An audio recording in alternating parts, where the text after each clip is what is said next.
What's up guys, this is Masi. Welcome to my channel. In this video I want to show you how to name this organic compound.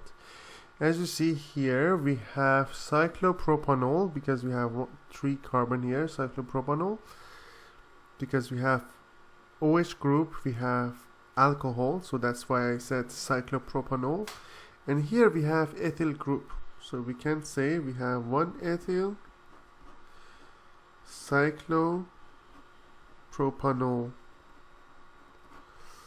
or 1 ethyl cyclopropan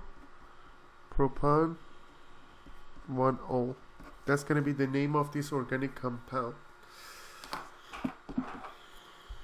So when we number them, the carbons, it's going to be 1, 2, 3. So that's why we have 1 ethyl and 1 ol. 1 ethyl cyclopropan 1O. This is the name of this organic compound. I hope you enjoyed this video. Please leave me a comment if you have any question, and I'll get back to you as soon as possible. Thank you for watching and have a great day.